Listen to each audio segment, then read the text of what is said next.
Actually, if you look at it very well, life doesn't make sense from the human perspective, but does make sense when you look at it from God's perspective.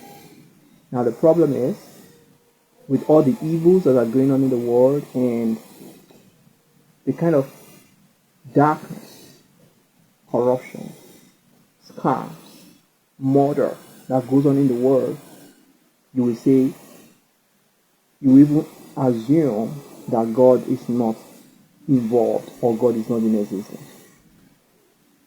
And some maybe is can easily say there is no God because of all the evils that are going on. But guess what? God dwells in an unapproachable light.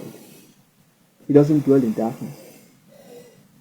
He could actually see what is in darkness, but doesn't dwell in darkness.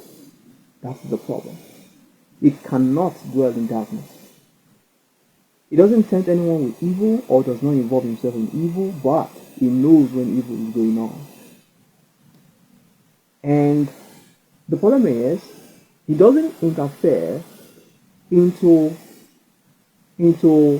men's affairs so easily because men have their own individual will. And he respected that a lot because he himself too has his own will.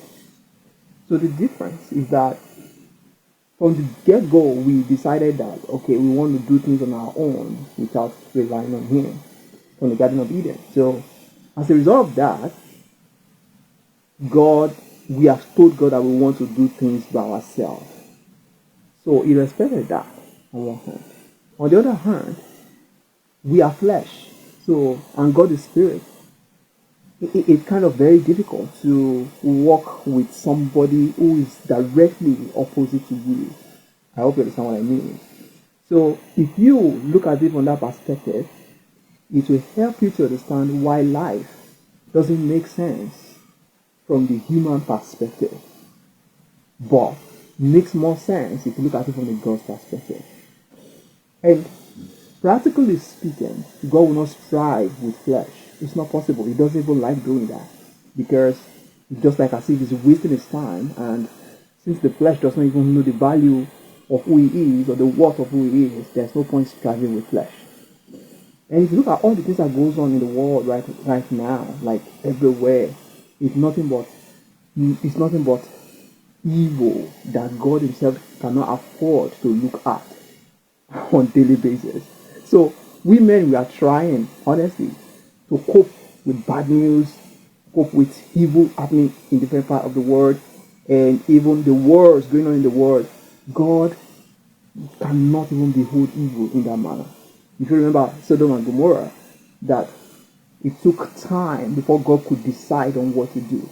Because the evil that was going on in Sodom and Gomorrah at that time, too enormous that some complaints were going up to heaven for a very long time before God decided that, hey, I just have to do something concerning these people. And God had to relate with Abraham and do all that kind of stuff before action was taken. So what I'm saying is, life doesn't make sense from the human perspective, but it truly makes sense if you look at it from God's perspective. And we can share more later, but this is just for you to have an idea and begin to think in that direction so that you can know how you can place your life more clearly for eternal future. See you.